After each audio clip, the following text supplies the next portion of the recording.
ज्ञानदेव तुकाराम पंढरीनाथ भगवान की जय।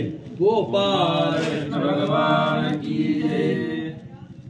श्री गणेशाय नमः। श्री सरस्वती नमः। प्रभु श्री रामचंद्राय नमः। जन्मे जय मने जैमिनी सकळ वक्त्या माझी तू शिरोमणी पुढे उघडी कथेची खाणी कृपा करोनी स्वामिया। श्री गणेशाला वंदन करून भाविकांना वंदन करून माताला वंदन करून असणारे कथेला सुरुवात। कथेचं अनुसंधान 74वा अध्याय जुंबीचा आख्यान संपलेला आहे आणि त्याच्याबद्दलची असणारी कथा या ठिकाणी सांगितली गेली। ऋषी राजाला सांगू लागलेत की मुले वक्ता असावा, प्रभू तुम्ही महेशाची या मूर्ती अशा प्रकारचे असणारे तुम्ही श्रोते आहात किंवा वक्ता आणि अशा प्रकारे या ठिकाणी बोलू लागले।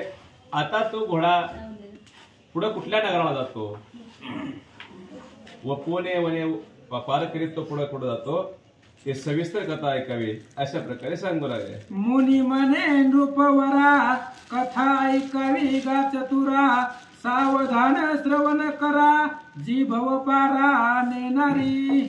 आणि त्या ठिकाणी सांगू लागले काय म्हणतात,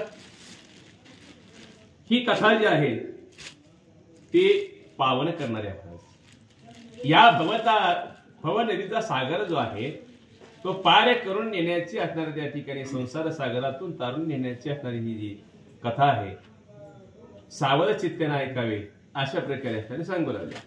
पुढे सोडिले श्याम कर्ण मागे चालिले कृष्ण अर्जुन तया मागे नृपगण चालिले ते वेगेसी। अति वेगेसी चालले घोडा पुढे सोडलेले आहेत, घोडे पुढे सोडले भरात, पाठीमागे कृष्ण अर्जुन निघाले, त्यांच्या पाठीमागे राजे लोक आहेत, अति वेगाने सरसाईने त्या ठिकाणी निघाले म्हणतात। लंघिती वने उपवने नानागिरी पट्टणे तो मार्ग धरिला श्याम करणे हिरा पट्टणीचा ते काळी। आणि घोडे महाराज पुढे निघाले, चलत चलत असणारे त्या ठिकाणी वने पट्टवने अशा प्रकारे असणारे त्या ठिकाणी पार करीत करीत निघाले आणि एक मार्ग तिने धरला गेला ते हिरापट्टण नावाचं असणारं गाव आहे महाराज आणि त्या गावाच्या नगरामध्ये त्या ठिकाणी येऊ लागले म्हणतात। वायव्य दिशे साजिरी हिरापट्टण नामे नगरी वर्णिता तेची कुसरी अमरावती तुच्छ वाटे। अमरावती तुच्छ वाटे वायव्य दिशेला असणारी ही नगरी आहे महाराज। वायव्य दिशा म्हणजे कुठली आली, पश्चिम दिशेचा दक्षिण कोपरा असेल, बरोबर आहे का? या ठिकाणी असणारी मला वाटतं इकडे आहे पश्चिम दिशेचा उत्तर कोपरा, पश्चिम दिशा हा उत्तर कोपरा आहे आणि अशा प्रकारे आणि अशा प्रकारचे असणारे त्या ठिकाणी वायव्य दिशेला हिरापट्टण नावाचं गाव नगरी त्या ठिकाणी सांगितले नैऋत्याला। तेथे राजा सैन्यपाळ जो सम्रांगणी महाकाळ मूर्तिमंत प्रताप कल्लोळ अपार दळ तयाचे। आणि तिथं त्या राजाचं नाव हिरापट्टण नगर आहे आणि तिथं सैन्यपाळ नावाचा राजा आहे महाराज आणि त्या नगरामध्ये एवढं त्याचं असणारं सामर्थ्य सांगितलं गेलं की तो असणाऱ्या युद्धकलामध्ये असणारा हिराच असावा। तशा प्रकारचं सैन्यबळ तर अनेक, त्याची गणतीच करता येत नाही अशा प्रकारचं सैन्यबळ आहे त्या ठिकाणी सांगू लागले। मनोजव अश्व कोटी शत तदर्थ कुंजर मदोन्मत हितुकेच असते महारथ पाय भारा मिती नाही। पाय भाराला तरी भीतीच नाही म्हणजे पायदळ जे आहे वर्णनच करता येत नाही अशा प्रकारचं असणारं पायदळ आहे।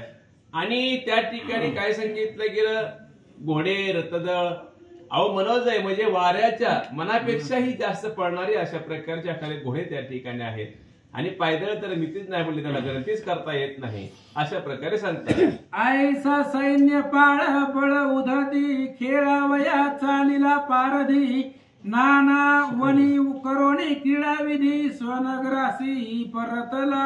आणि असं म्हणले अशा प्रकारे असणारा एक दिवस तिचा राजा जो आहे सैन्यपाळ राजा आहे आणि तो असणार त्या ठिकाणी शिकारीला वनाच्या ठिकाणी आला, शिकार केली आणि आपल्या संध्याकाळच्या वेळेस असणार त्या ठिकाणी आपल्या नगराला निघाला असताना पुढे सांगू लागले, त्यासी मार्गी लागली नगरी नामे प्रसिद्ध सिंदूरगिरी तेथील राजा अवधारी भानुकांत नामे विख्यात.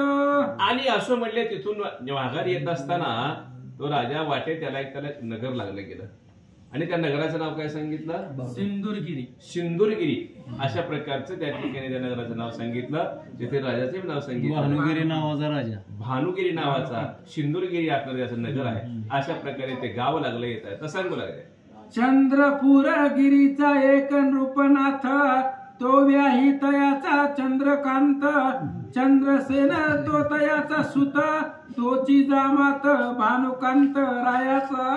आणि महाराज त्या ठिकाणी काय सांगितलं? पंजाबपासून आजापर्यंत आपण पत्रिकेमध्ये देतो बघा, अमुक अमुक असणारा याचा नातू आणि याचा मुलगा अशा प्रकारे त्या ठिकाणी सांगितलं.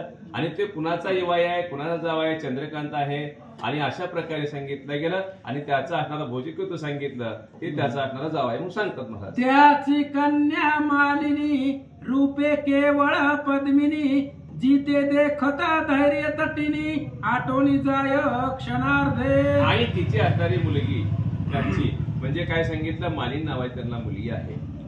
आणि तिचं सौंदर्य त्या ठिकाणी सांगितलं किती जरी धैर्यवान असला तरी त्याचं धैर्य सुटेल अशा प्रकारचं सौंदर्य तिचं आहे म्हणून सांगू लागले. जिच्या अंगुष्ठ प्रभेसी तुलना न पावे उर्वशी ती सकळ लावण्याची राशी उपमा कोणाची पैद्यावी. उपमाच देता येत नाही, तिची अंगठ्याची सुद्धा बरोबरी उर्वशीची होऊ शकत नाही. एवढी अशा प्रकारचे असणारे सौंदर्यवान असणारे दिसणारी ती मुलगी माल्य आणि अशा प्रकारे सांगू लागले. रूपे अतिशय नृप दुहिता संगे सख्या घेऊन समजता पूजावया शंकर वनिता शृंगार वना जातसे. शृंगार वनाच्या ठिकाणी असणारे आपल्या मैत्रिणी घेतलेल्या आहेत. अनेक मैत्रिणी घेतल्या भगवान शंकराची पूजा करण्यासाठी पार्वतीची. हा आणि अशा प्रकारे असणारे पूजा करण्यासाठी शृंगार वनाच्या ठिकाणी येऊ लागले म्हणतात. त्या सकळ रूपे मनमोहना सकळ चातुर्य कळा प्रवीणा नवयवन हंस गमना चंद्रवदना प्रत्यक्षी पद्माक्षी एकी जातीच्या शंखिनी एकी जातीच्या चित्रिणी त्या माझी एका पद्मिनी शोभे मालिनी नृपकन्या त्या कैशा शोभती सुंदरा वाटे भूमंडळाशी आल्या तारा त्या सर्व माझी चंद्र तारा निष्कलंक मालिनी. अनेक वर्णन त्या ठिकाणी सांगितलं विलास लाजोनी गेला राजहंस ऐकता मधुर स्वरस पीक पळाले वनांतरी ज्याचे मुखीचा परिमळ वेळावीची मलया निल करे वारी तिथे आली कुळ मुख सुवासा धावती ज्या आईशिया त्या सुंदरा शीघ्र आल्या सरोवरा वस्त्रे ठेवण्या सत्वरा जळ क्रीडा करिता ती. त्यांचं वर्णन अनेक प्रकारे सांगितलं गेलं महाराज. त्या सांगितलं तिच्या मैत्रिणी ज्या आहेत त्या मैत्रिणीमध्ये चांदण्या आकाशातल्या चांदण्याच्या प्रमाणे असाव्या त्याप्रमाणे आणि त्या चांदण्याच्या मध्ये चंद्र जसा त्या ठिकाणी शोभावंत दिसतो तशा प्रकारची असणारी ही मालिनी आहे महाराज. त्यांच्यामध्ये शोभावंत दिसू लागले असं म्हणले. असं त्या ठिकाणी एका सरोवराच्या ठिकाणी शृंगारवनाच्या ठिकाणी आल्या गेल्या. आल्यानंतर तिथं असणार एक जलक्रीडा आहे. जलक्रीडा त्या ठिकाणी मांडली गेली. पुढे सांगू लागले पूजा पात्र घेऊन या करी मालिनी चालली झळकरी वंदोनिया त्रिपुर सुंदरी मनोभावे पूजित. असं म्हणले. असणारे त्या ठिकाणी मालिनीने काय केलं? हातामध्ये असणारा पूजेचं ताट घेतलं गेलं आणि असणाऱ्या पार्वतीची पूजा करण्यासाठी त्या ठिकाणी आली अशा प्रकारे सांगतात. जीची या चरण कल्लारी देवांगना होती भ्रमरी कबरी भाराते वेधली निशा येऊनी सुखरूप जीचे चरणी मन ठेविता प्राप्त होय सौभाग्य सरिता विध्वंस होय सकळ दुरिता ती मदनारी वनिता वंदिली आईसी पूजोनी भवानी संतोष पावली मालिनी सख्या सहित उपवनी खेळावया निघाली. आणि अशा प्रकारे सांगितलं गेलं ज्यांचं दर्शन घेतल्यानंतर ज्या देवीचं दर्शन घेतल्यानंतर असणारं सौभाग्य त्या ठिकाणी प्राप्त होतं सौभाग्य टिकून राहतं अशा प्रकारची असणारी ती भवानी देवी म्हणजे असणारी पार्वती त्या शृंगार वनाच्या ठिकाणी आहे. आणि त्या ठिकाणी त्या असणाऱ्या मालिनीनं असणारी तिची पूजा आदर सत्कार पूजा केली गेली आणि नंतर पूजा झाल्यानंतर खेळासाठी मैदानाच्या ठिकाणी निघून गेली सख्याबरोबर, अशा प्रकारे सांगतात महाराज. त्याच मार्गी येत होता सैन्यपाळ, उष्ण झाला से व्याकुळ, अंग करावया शीतळ, शृंगारवना पातला. आणि सिंहावलोकन कशा प्रकारचं आहे ते राजा मागा सांगितलं महाराज. तो राजा शिकार करून माघारी निघाला, सैन्यपाळ नावाचा राजा आहे. आणि तो महाराज निघायला वाटत असणाऱ्या ह्या सख्या इकडून निघालेल्या आहेत, ह्या सगळ्या मैत्रिणी. तिथं पूजा अर्चा केली, इथपर्यंत आली आणि तिकडून तो राजा त्या वनाच्या ठिकाणी आला. उन्हाळ्याचं दिवस होतं आणि त्यामुळे काय झालं होतं, त्याला थोडस तहान लागली, त्याला काहीतरी निवांत सावलीला बसावं अशा उद्देशाने त्या ठिकाणी आला गेला. पुढे सांगतात महाराज. तव सैन्यपाळाने निज नयनी, खेळता देखिली मालिनी, मनोभावे नृप चुडामणी, तये लागी वेधला. आणि अशा प्रकारे ठीक आहे म्हणले, त्या ठिकाणी आल्याबरोबर एका झाडाच्या सावलीखाली त्या ठिकाणी उभा राहिला महाराज. बाहेर उभा राहिला असताना ह्या सखिया असणाऱ्या ह्या मैत्रिणी खेळत आहेत पाहिलं गेलं आणि त्याच्यामध्ये असणारी ती मालिनी नावाची बघा सांगितलेली आहे. त्या मुलीला पाहिलं महाराज आणि पाहिल्याबरोबर असणारं मन त्याचं त्या मुलीकडे वेधलं गेलं. पुढे सांगतात. नृप धाडोनी सेवका, पाचारिली नृप कन्यका, येरी देखोनी नृप नायका, साशंकित झाली. आणि असं म्हणजे त्यांनी काय केलं, असणार त्या ठिकाणी आपल्या सेवकाला पाठवलं आणि त्या कन्याला बोलवून घेतलं आणि बोलले बरोबर त्या ठिकाणी सांगू लागले. त्या थोडीशी त्या ठिकाणी त्या राजाला पाहिलं की ती लाजली म्हणतात, अशा पुढे सांगतात. सख्या समवेत येऊनी, समीप बैसली मालिनी, तेसी पुसे नृपवाणी, तू कवनाची कन्यका. बोलवून आणलं महाराज.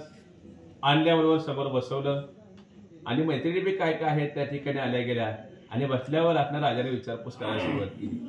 तू कुणाची कोण आहे, तू कुणाची कन्या आहे, अशा प्रकारे विचारल्यानंतर त्या ठिकाणी ती सांगू लागले. सांग जनक अभिधान, आणि तुझे नाम कवना, कुमारी की सुवासिनी जाण, मज लागी निवेदी. मज लागी निवेदी काय सांगितलं गेलं त्या ठिकाणी. ती जवळ येऊन बसल्यानं ती विचारपूस करायला सुरुवात केली. बाळा म्हणजे तू कुणाची कोण आहे, तुझ्या वडिलांचं नाव काय आहे, तुझ्या राजाचं त्या ठिकाणी वडिलांचं नाव काय आहे, तुझं लग्न झालंय की नाही झालंय, सौभाग्यवती की कुमारिका आहे, ही अशा प्रकारचा प्रश्न त्या ठिकाणी विचारला गेला.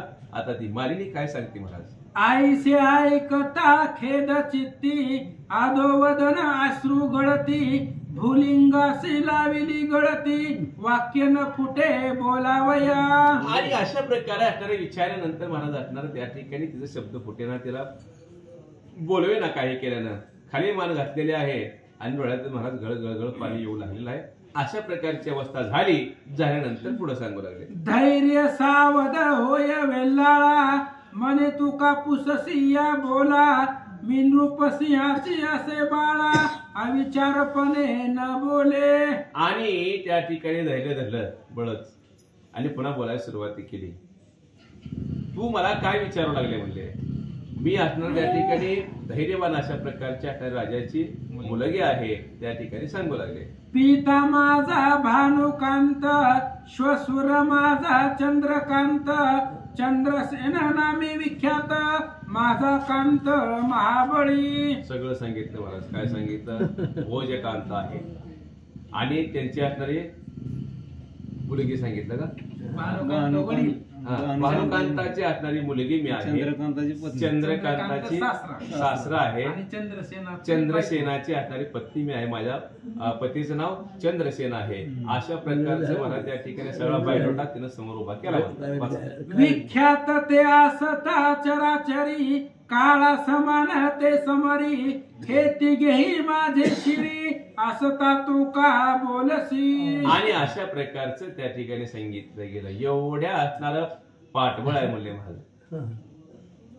तिघ जण असणार त्या ठिकाणी असणारे माझ्या त्यांचं मस्तकावर त्यांचा हात आहे आणि एवढं पाठबळ माझा, एवढी ताकद आहे माझी आणि एवढं असताना तुम्हाला एवढी विचारपूस करू लागला, अशा प्रकारे ते बोलू लागले. तव देखोनी तिच्या स्वरूपाला, स्मरे व्यापिले भूपाळा, स्वधर्माते तो चेवला, बोलू लागला ती येते. पुढे घेतली मालिनी, म्हणे तू होई माझी कामिनी, सात शत मम स्त्रियात मुख्य राणी तुझला करीन गुणानी. आणि शेवटी सगळं सांगितलं. पहिल्यांदा प्रश्न विचारला होता की तू कुमारिका आहे की सौभाग्यवती आहे. तिने सांगितलं मी सौभाग्यवती आहे, माझं लग्न झालेलं आहे. अशा असं माझे पती आहेत, माझे वडील आहेत, माझा सासरा आहे, या तिघांचा वरदहस्त माझ्यावरती आहे. एवढा असताना तू धाडस केलं मला विचारायची, हेही त्या ठिकाणी सांगितलं गेलं. ठीक आहे. एवढं असताना महाराज असणारा तिचं रूप पाहून असणारा तो राजा भरला गेलेला आहे. त्यामुळे काय म्हणला, माझ्या 700 राण्या, माझ्या 700 राण्या आहेत, त्या 700 राण्यामध्ये पट्टराणी तुला करील आणि तू माझ्याबरोबर लग्न करावं, अशा प्रकारे असणारा हट्ट त्या ठिकाणी धरू लागला. माझी या संगे सुख अहोरात्र भोगी विषेख ज्या ते इच्छी सुरनायक ते सर्वही घरी माझ्या. आणि सगळंही घरी आहे माझ्या, काय कमी आहे मला, काही कमी नाही माझ्या घरी म्हणले. त्या ठिकाणी असणारा इंद्रादी देवापेक्षाही माझ्या घरी अनेक असणाऱ्या वस्तू तुला लागणार, जी काय तुला इच्छा आहे ती सगळं इच्छा पुरवणारे अशा प्रकारे माझ्या त्या ठिकाणी सगळं माझ्या घरी आहे. आणि तू माझ्याबरोबर लग्न केलं तर आयुष्यभर सुखाने राहशील, अशा प्रकारे राजा बोलू लागलेला आहे. बळेची नेता तुझं लागून तरी मज येईल तस्करपणा लोक बोलतील निंदा वचन अविचारी हा रहाटे. आता मी बळच तुला इथून जर घेऊन गेलो तर लोक मला काय म्हणतील, चोरटा म्हणतील म्हणले. आणि चोर नाचणारे ही स्त्री आणलेली आहे असं मला त्या ठिकाणी माझ्या असणारं दूषण माझ्यावरती लागल. म्हणून मी तुला मानाने त्या ठिकाणी विचारून असणारे त्या ठिकाणी घेऊन चाललेला आहे, अशा प्रकारे असणार राजा बोलू लागला. माझे वचन ऐकावे, माझे वचन ऐकावे पितयासी सांगोनी पाठवावे सैन्य पाळ राजा वैभवे धरोनी नेतो मज लागी. आणि काय सांगितलं गेलं, काय म्हणतात की अशा प्रकारे असणारं म्हणले जायचं. वल्लाला त्या ठिकाणी सांगायचं की अशा ना असा असणारा सैन्यपाळ नावाचा राजा आहे आणि मला तो त्या ठिकाणी घेऊन चाललेला आहे, असं त्या ठिकाणी सांगावं, असं सांगू लागेल. पोटावर बसून सांगा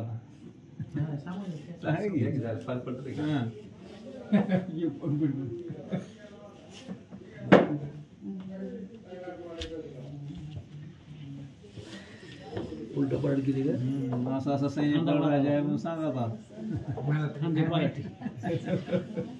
पुंडलिका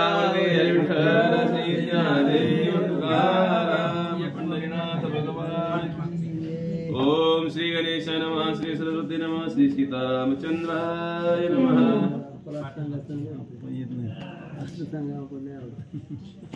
माझे वचन ऐकावे पित्याशी सांगून पाठवावे सैन्य पाळ रावा वैभवे धरोनी नेतो मज लागी. ग्रंथ करते श्रीधर स्वामी या ठिकाणी सांगतायत, सैन्यपाळ राजा आहे, शिकारीला चाललेला होता.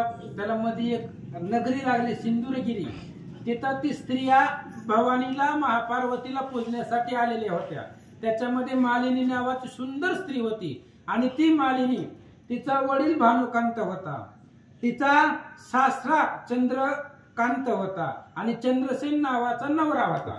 तिघांचे हात तिच्या डोक्यावरती होते आणि तिने विचारलं, माझ्या पाठीमागे एवढे काळाला सुद्धा जिंकतील असे बलवान तिघजण आहेत, तरी सुद्धा तू विचारायचं धाडस केलं.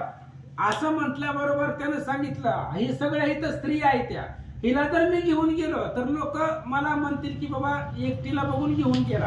असं न होता त्या सैन्यपाळानं तिला सांगितलं, इथं एक दूध पाठवायचा घरला तुझ्या वडिलाकडं, भानुकांताकडं, आणि वडिलाला निरोप द्यायचा की ही जी मी जी आहे मालिनी, मला घेऊन तो राजा चाललाय, तुझ्याकडे जेवढं सामर्थ्य आहे शक्तीचं तेवढं घेऊन या आणि पुरीला घेऊन जा, असं तो सैन्यपाळ सांगू लागला. तर भारे धावावे सैन्यपाळाशी जिंकावे मज लागी सोडवावे ना तरी मज तो नेतो. आणि त्या असणाऱ्या मुलीनं सांगायला सुरुवात केली. पत्रामध्ये असं लिहिलं की ही राजा जो आहे सैन्यपाळ मला बळजबरीनं घेऊन चाललाय, म्हणून आपलं सगळं सैन्य सहित धावा आणि मला इथून वाचवा. नाहीतर तो राजा मला घेऊन जाईल असं या ठिकाणी बोलतात. अस बोलता विपरीत तैसी झाला वज्रपात परी काहीच न चालत मने मरे रे पापिष्टा. अशा प्रकारे त्या सैन्यपाळानं सांगितलं महाराज असं तुझ्या वडिलाला जाऊन सांगायचं. आणि असं ऐकल्यानंतर तिला दुःख वाटलं महाराज त्याच्या बोलण्यानं. अंगावरती मनामध्ये वज्रपात झाला. अशा प्रकारच्या त्याच्या बोलण्यानं तिला दुःख वाटलं आणि ती काय बोलू लागली ऐका. जैसे गारुडी धरले सर्पिणी तैसे अटकली ती कामिनी काहीच न चाले करणे मग सांग तिनीसी बोलत. आणि मग ते असणाऱ्या मालिनीचं सैन्यपाळ राजा बरोबर काहीच चालत नव्हतं महाराज. तो राजा होता. जसं एखाद्या गारुडाच्या हातामध्ये साप सापडावा त्या सापाचं काही चालत नसतं त्या गारुड्या पुढं. तसं त्या सैन्यपाळ राजाच्या पुढं त्या मालिनीचं काही चालत नव्हतं. मालिनी काय बोलते ऐका.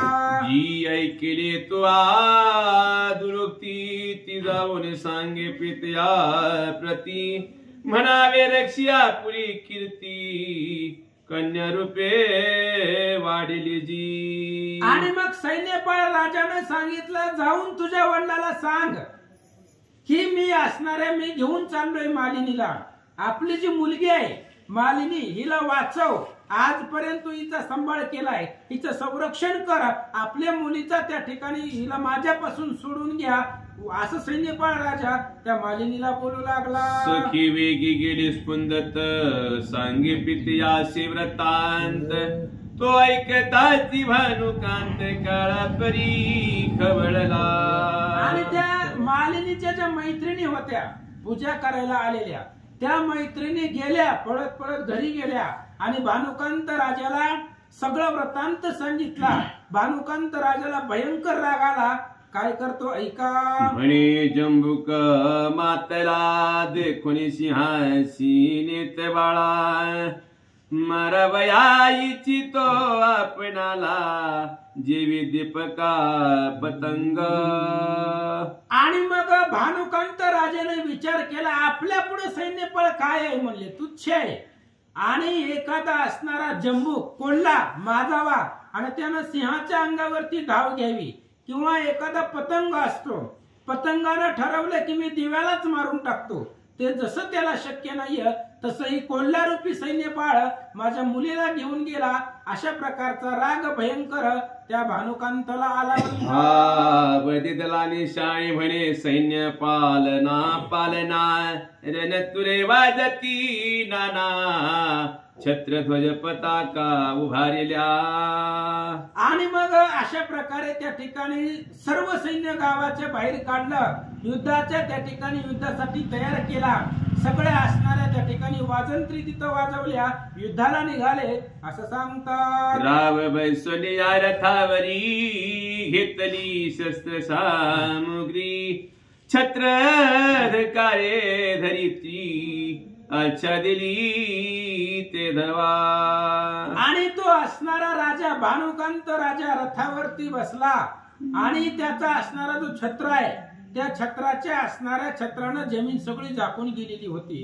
अशा प्रकारचे दिव्य रथावरती तो भानुकांत बसला युद्धासाठी निघाला. चित्रसेना नामे प्रधान रायासी बोले येऊन युद्ध आदे आपण शिष्टाईशी पाठवावे.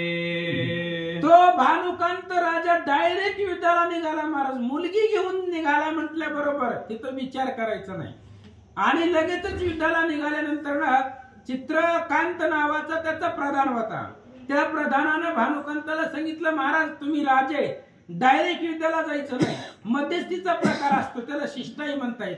तो शिष्टाईसाठी एक दूत त्याच्यापाशी आपण पाठवावं. जर त्यानं ऐकलं तर ठीक आहे. अशा प्रकारचा तो प्रधान राजाला बोलू लागला. कोणे देशीचा नरपवर संग किती दळभार का करीतो बलात्कार ऐसा समाचार काढावा.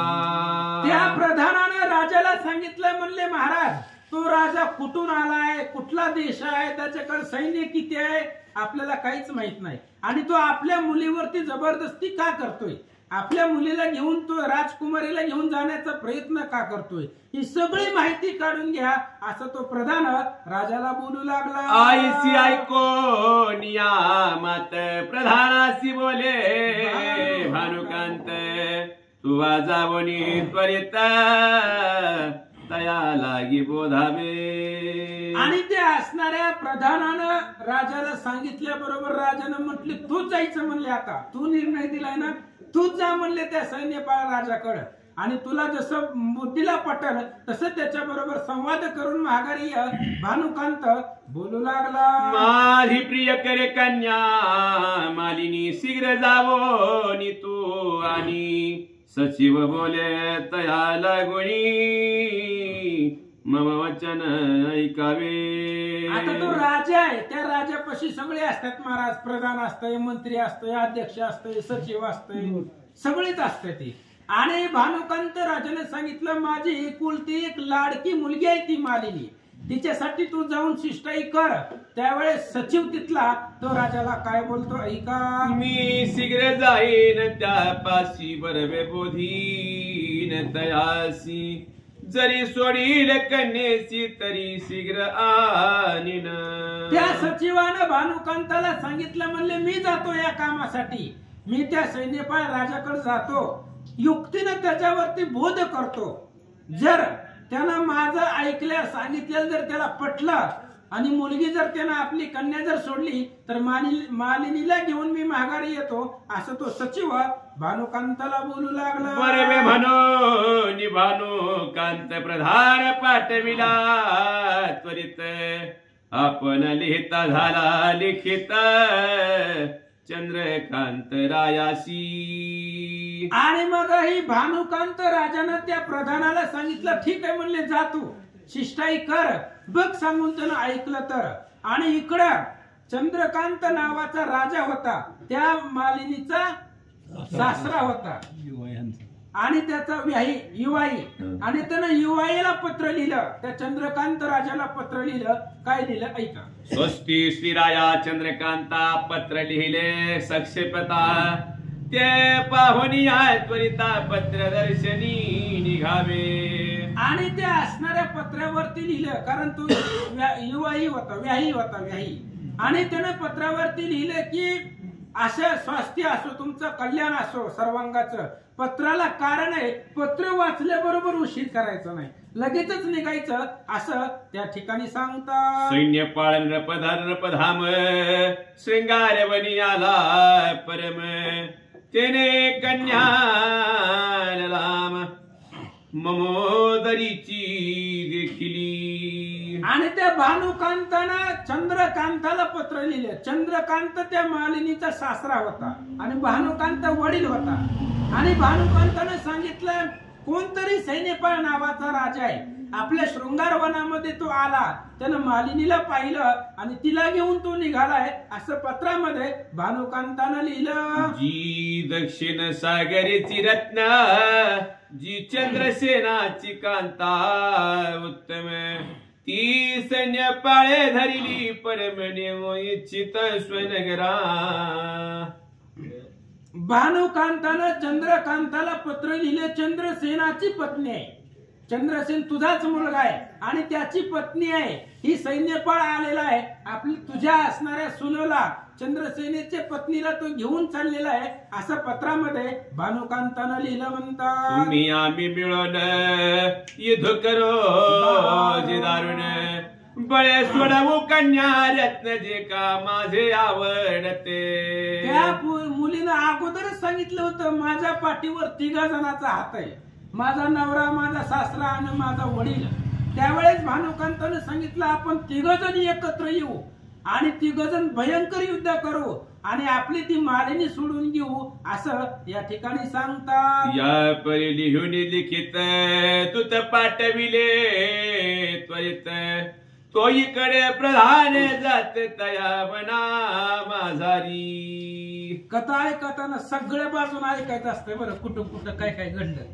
आणि ती पत्र घेऊन दूत पाठवला, प्रधान पाठवलं त्या नगराला, त्या असणाऱ्या चंद्रकांताकडे पत्र घेऊन पाठवलं. इकडे अगोदर एक शिष्टाईसाठी दूत पाठवलेला होता तो सचिव, आणि तो सचिव त्या सैन्यपाळ राजाकडे गेला शिष्टाईसाठी. काय बोलतो ऐका. मनोवेगे सैन्यपाळा प्रधान जावोनी भेटला, म्हणे मी वंदितो तुम्हाला प्रधान से भानुकांताचा.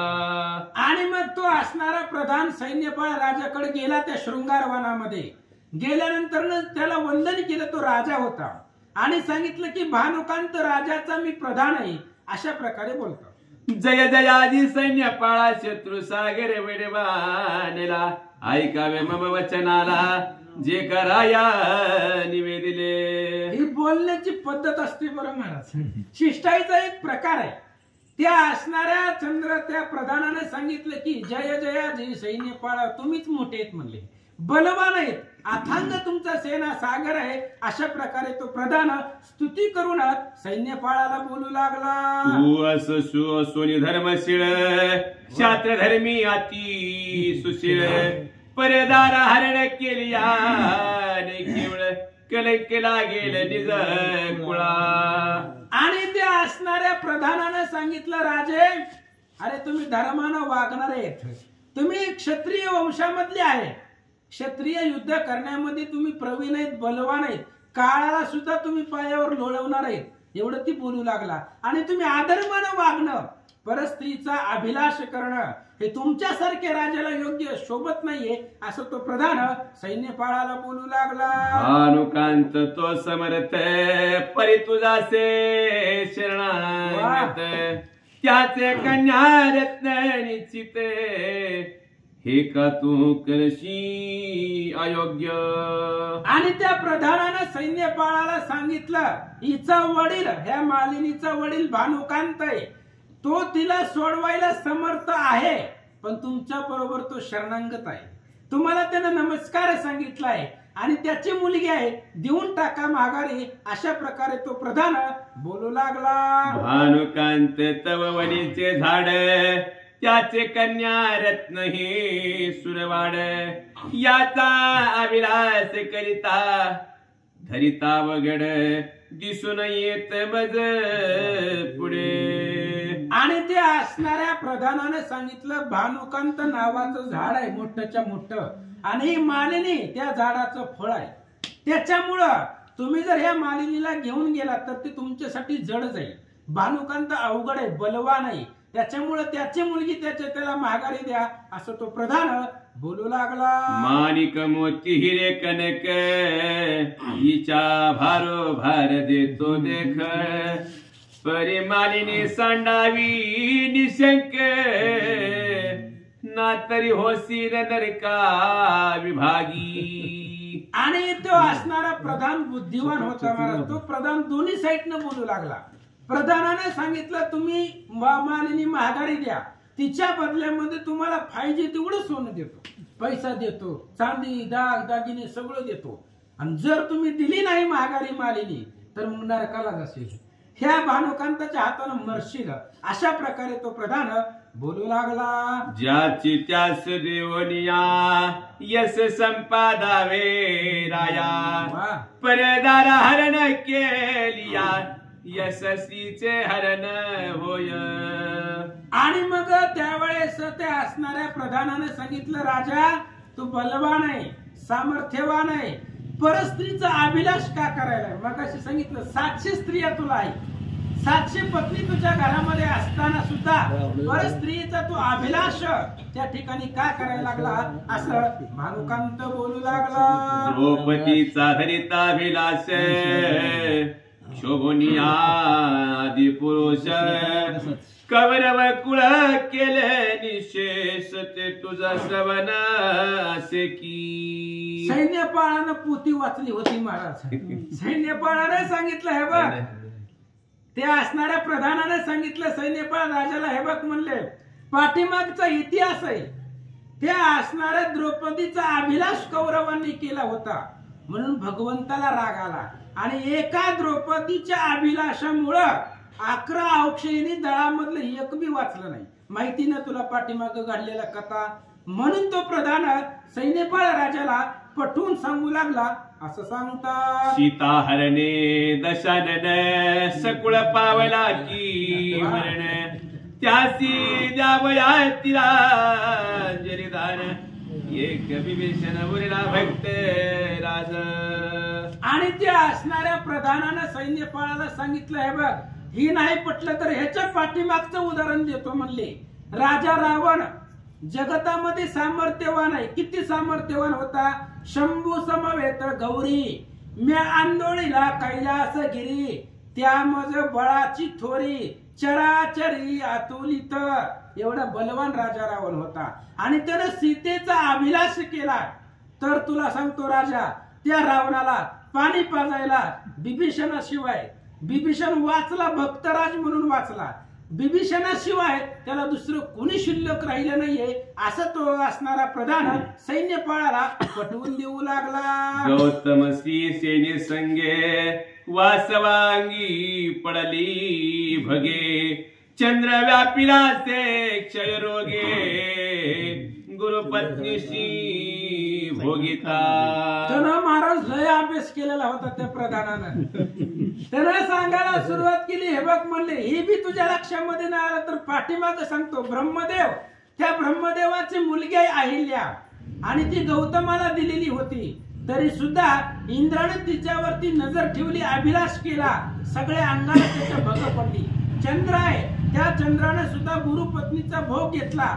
त्याला क्षयरोग झाला असं तो असणारा प्रधान पटवून देऊ लागला. सुंदोपसुंद महासुर श्री संगे पावले संहार दुर्गा दुर्गधा योगे पराशर तपचरेशी आचंगला. आणि याच्याही पुढे जाऊन सांगतो खूप पाठीमागचा पूर्वीचा इतिहास आहे. सुंद आणि उपसुंद नावाचे सख्खे भाऊ होते. एका ताटात जेवणारे दोघे जण होते.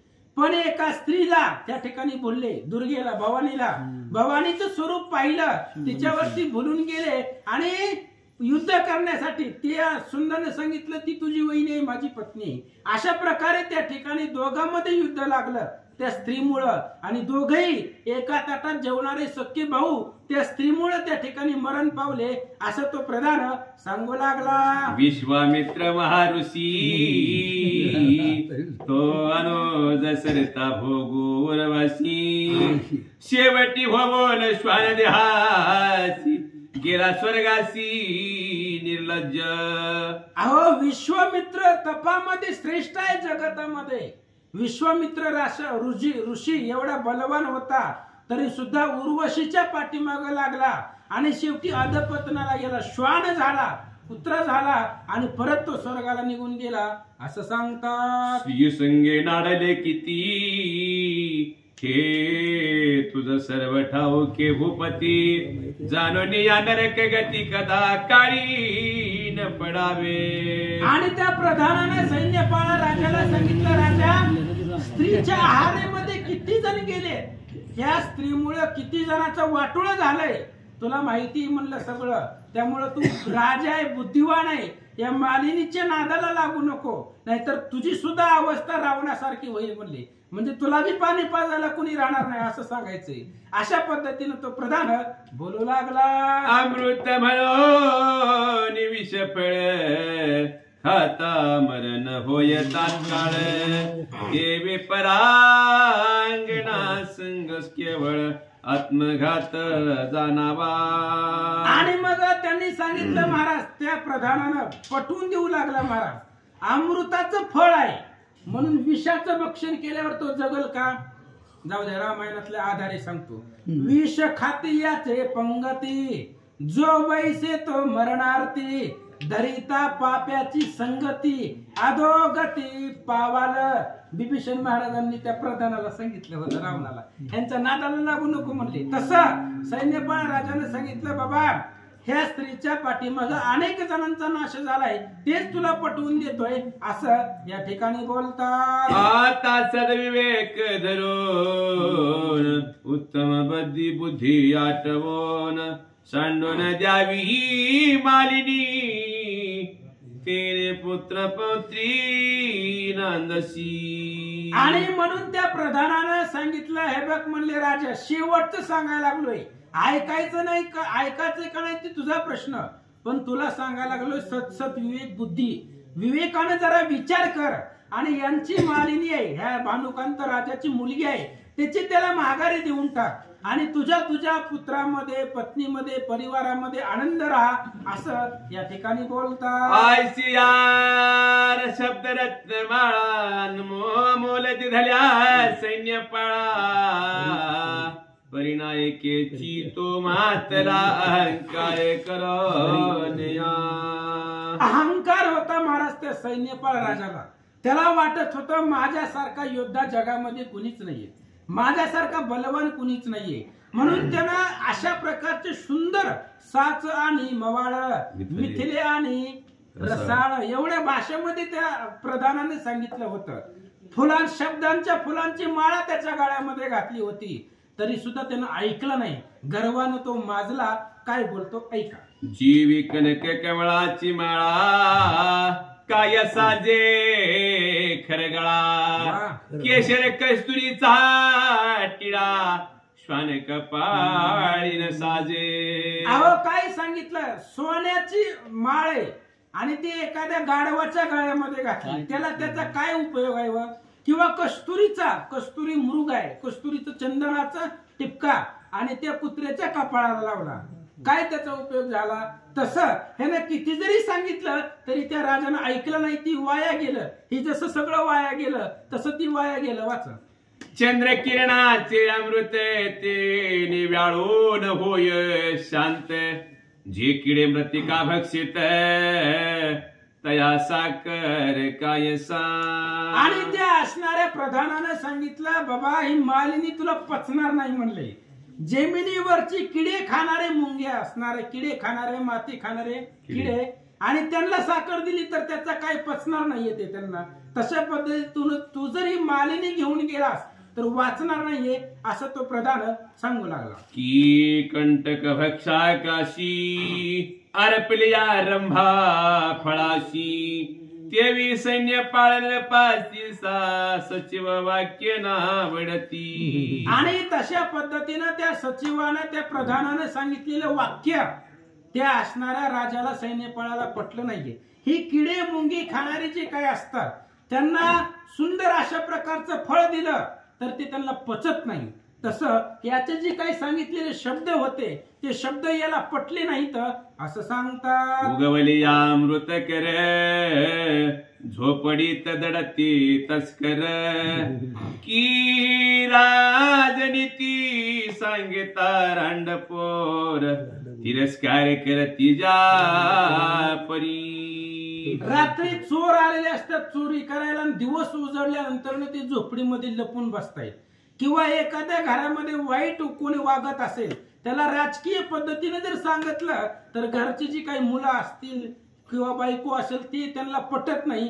तशा पद्धतीने सांगतात. मग येरू बोले निर्वाणवाणी, माझी हो का सरस्वे सर्वस्वे हानी.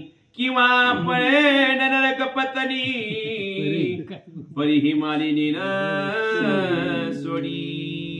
आणि मग त्या असणाऱ्या सैन्यपाळ राजानं सांगितलं, माझं काय व्हायचंय ते होते म्हणले, पण मी त्या असणाऱ्या ह्या मालिनीला सोडणार नाहीये. पाठीमाग ते किचकाने सांगितलं होतं, महाराज रावणानं 10 मुंडकी दिली की सीतेसाठी, मला एक द्यायला काय अडचण नाही. तसं त्यांना सांगितलं, हे बघ म्हणले, मला परिणामाची चिंता नाहीये, माझं काय व्हायचंय ते होऊ दे, पण ही मालिनीला मी सोडणार नाहीये, असं सैन्यपाळ राजा बोलू लागला. भानुकांते माते मधून बळ न्यावे कन्यारत्न. किमी तयाते मारून अंगणा रत्नवरी नहे. ही अश्वमेध यज्ञाचा घोडा कुठे गेला? ती कथा बाजूलाच राहील. आणि मग ते असणार ती घोडी तिकडे आले ते हिरण्य. हा, आणि मग कथेमध्ये कथा असते बरं. आणि मग त्यांनी सांगितलं, त्या चंद्र सैन्यपाळ राजाने सांगितलं, हे बघ ती भानुकांतन येऊन मला मारून मालिनी घेऊन जाऊ दे. तेव्हा ती मुक्त झाली, पण मी जिवंत आहे तोपर्यंत मालिनी त्यांना भेटणार नाही. जर त्या भानुकांत राजाकडे ताकद असेल तर त्याला येऊन मला मारून ती मुलगी घेऊन जावी असं सैन्यपाळ बोलू लागला. आयसा दुष्ट शब्द पडता कानी प्रधान कोपोनी बोले वाणी म्हणे जे मृत्ये अवंतीला प्राणी तो थुंकून टाकी अमृत. तुझा समीप मृत्यू काळ आला म्हणून दुर्बुद्धीने वास केला. आयसे बोलून निघाला प्रधान वेगे ते थोनी. आणि त्या प्रधानाने सांगितलं की बाबा तुझं मरणच जवळ आलंय. 2-4 वेळा तुझं मरणच जवळ आलंय म्हणून तुला त्या ठिकाणी वाटायला लागलंय असं. तुला त्या ठिकाणी असं वाटायला लागलंय. एखादं पान असलं तुझा समीप मृत्यू काळ आला म्हणून दुर्बुद्धीने वास केला. आयसा बोलून निघाला प्रधान वेगे तेथून. बोलण्यामध्ये एवढं राहिलं होतं सांगायचं. आणि मग ते असणाऱ्या सैन्यपाळ राजानं सांगितलं. ते सचिवानं विचार केला बाबा तुझं मरण जवळ आलंय. तुला काय आम्ही सांगितलेलं पटत? आम्ही सांगितलेलं तुम्हाला पटत नाही म्हणले. मग काय करा? आपलं तो अशा प्रकारचं ऐकलं आणि तो सचिव भानुकांत राजाकडे निघाला. मग सैन्यपाळेंद्र पनंदिनी ध्वजस्तंभी बांधिली मालिनी पाप कर्माची विचित्र करणी नटळ्याची हरी हरा. मग सैन्यपाळ राजानं त्या मालिनीला आपल्या ध्वजस्तंभावरती घेतलं, बांधलं आणि नगराकडे घेऊन चालला. जे लोक पाप करतायत ते पाप केलेलं हरिहराला सुद्धा टळत नाही. म्हणजे आपण जे कर्म करतो ते आपल्याला भोगावंच लागतंय. जरी ब्रह्मदेवाचा हात डोक्यावर असेल, महादेवाचा असेल, तरी त्याच्या कर्मापासून त्याला सुटका नाही. वाचा. द्रुपदरायाची दुहिता पांडव केसरीची जीवनिता ती सवे माझी तत्वता विटंबिली कौरवी. या ठिकाणी सांगतायत महाराज कर्माची गती कशी असते. अहो द्रौपदा राजाची मुलगी आहे, राजाची मुलगी आहे, 5 पांडवाची पत्नी आहे, भगवान श्रीकृष्णाची बहीण आहे. एवढं सर्व असताना सुद्धा कौरवानी सभेमध्ये तिची विटंबना केली. ही कर्माची करणी आहे, गती आहे असं ग्रंथकर्ते सांगतात. जनकरायाची नंदिनी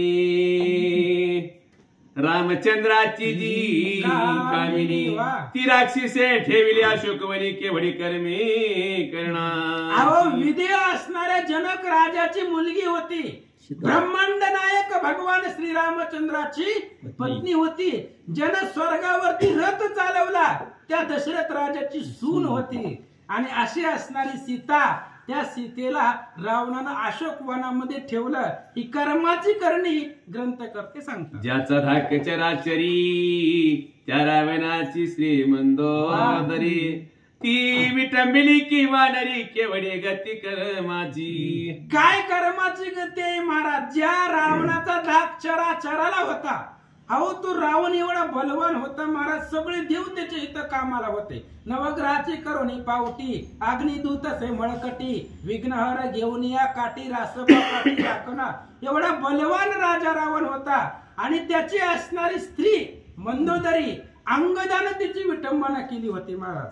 युद्धकांडामध्ये तो विषय आहे. रावण ज्या वेळेस यज्ञ करायला बसतो त्यावेळेस तो उठतच नाही. मग मंदोदरीला घेऊन येतो, अंगात जाऊन केसाला धरून घेऊन येतो आणि त्याची विटंबना करतो. म्हणजे अशा प्रकारे कर्माची गती असते असं तो असणारा सचिव त्या सैन्यपाळ राजाला ऐकलं नाही म्हणून ग्रंथकर्ते सांगतात. मग प्रधाने सर्व व्रतांत भानुकांतासी केला श्रुत तो न्याय क्रोधयुक्त सैन्यासह निघाला. आणि मग त्यावेळेस असणाऱ्या त्या सचिवानं प्रधानानं निरोप घेतला आणि भानुकांत राजापाशी आला. आता भानुकांत राजानं ऐकलं तो सैन्यपाळ राजा काय म्हणला, काय म्हणला. पुन्हा त्या भानुकांत राजानं कसं युद्ध केलं उद्याच्या प्रसंगामध्ये ऐकू. कुंडलिका हरी विठ्ठल श्री ज्ञानदेव